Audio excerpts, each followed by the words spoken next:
Сәлеметсіңдер ме балалар? Сәлеметсіздер. Ал балалар, көңіл күйімізді көтеру үшін шаттық шеңберін құрайықшы. Балалар, тұрамыз орнымызда. Ал балалар, бастайық. Қуанасың менде, қуанасың сенде, қуанайық достарым, арайға барған күнде. Қанша балықтар қояйық? Жарайсың балалар, көңіл күйіміз жақсы ма? Иә. Отыра қойыңдар балалар. Ал балалар, бүгін бізде жаңа сабақ. Сабағымыздың тақырыбы кәдесі балалар. Оны өткенде несілерге төңкерілген сынып әдісі бойынша үйге тапсырма ретінде бергенмін. Біз алдын ала жаңа тақырыпты үйде өзіміз танысып жұмыс жасаймыз. Балалар, бүгінгі сабағымыздың мақсатымен танысайық. Кәмеке, қазір мен айтып кетейін.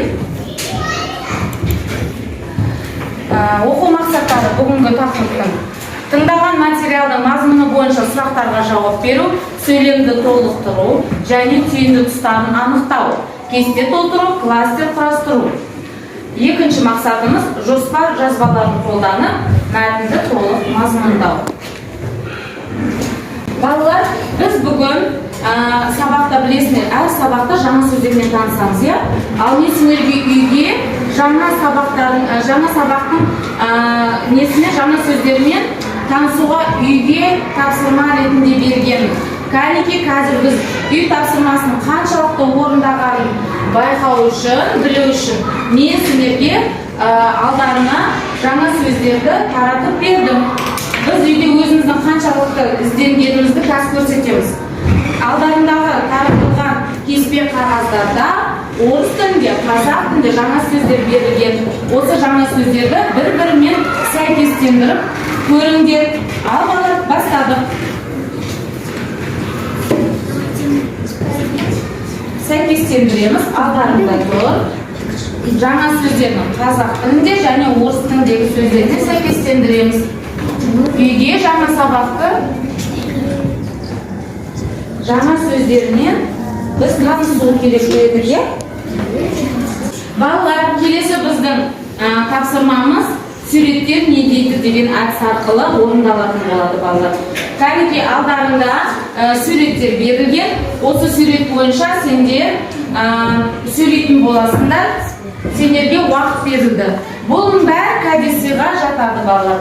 Арнайы мерекелерде, мейрамдарда осы кәдесыйларды сыйлауға болады жақындарымызға, туысқандарымызға. Ал уақыт кетті, дайынданды сурет бойынша сөйлейтін боласыңдар. Дайын топ болса шапалақтар белгі береді. Уақыт бітті. Кәнеке, тақтаға кім шығады? Келе ғой, жалғас. Аяулым шық, ал кеттік. Қажымұқан, мен бүгін тақия туралы айтам.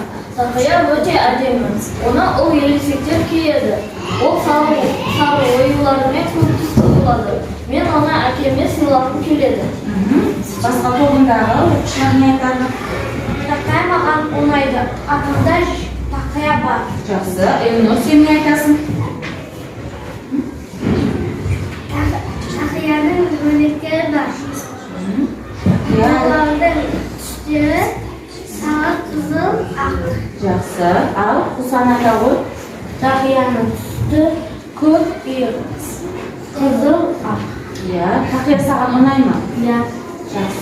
Тақия қазақтың ұлттық бас киімі. Жақсы. Тақия өте әдемі. Жақсы. Қазір шапалақтап тұршы. Рахмет, әкемді суреттерімді қойым. Отыра қойыңдар. Өте жақсы. Бірінші топ.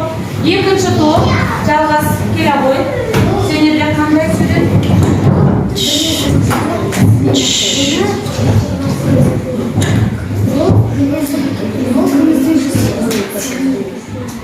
Білесізді біздің аналарымыздың апаларымыз киген. Анама сыйлағым келеді. Өте жақсы. Тамаша. Шапалақтап қоя. Ал үшінші топ. Бұл қамшы. Ол қызыл түсті. Қамшы былғардан жасалған. Менің атамда қамшы бар. үшін өте оңайды. Өте тамаша. Жақсы отыра ғой. Ал балалар, барлықтарына, тағы да топтарына бір орайдан мен сендерге беремін. Өте жақсы жауап беріп жатсыңдар, балалар. Ал енді келесі кезекте бізде бұл жауап болса, сұрақ қандай болады деген әдісті қолданамыз.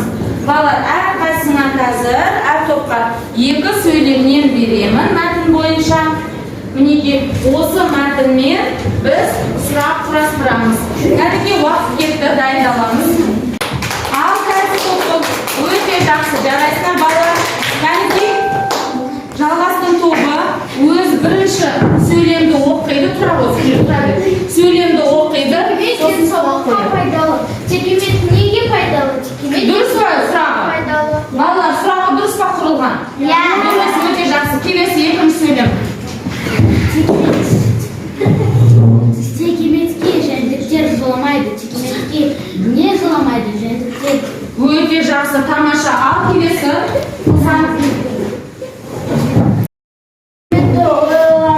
Қандай болады? Текеметтің ойлары ірі болады. Ірі болады, жақсы, дұрыс.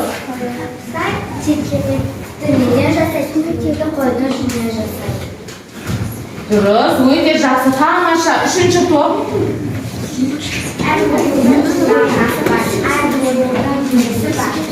Жақсы. Шуламайды балалар. Текемет суық өткізбейді. Текемет нені өткізбейді? Өте жақсы, тамаша. Кәдімгі балалар шапалақтап қояшы. Кәдімгі сендерді бағалап қояйық. Өте жақсы, 3 топта белсенді. Жақсы жауап беріп жатыр, бірақ арасында кейбір оқушыларды сөйлесін. Жарай ма балалар? Келесі балалар, кәдесі көрмесі деп аталады. Келесі әдісті пайдаланамыз. Балалар, елестетіп көріңдерші. Енді, елестетіп көрейікші. Біздің мектепте кәдесі көрмесі ұйымдастырылып жатыр. Ал енді, сол көрмеге біз өз үлесімізді қосуымыз керек. Олай болса, әр топ алдарында тұрған кәдесіларды сөйлеп, таныстырып, біздің көрмемізге сыйлайды, мектебіміздің көрмесіне сыйлайды. Түсінікті ғой? Уақыт кетті. Дайын болғандар шапалақтар. Топ дайын, қол шапалақтасыншы.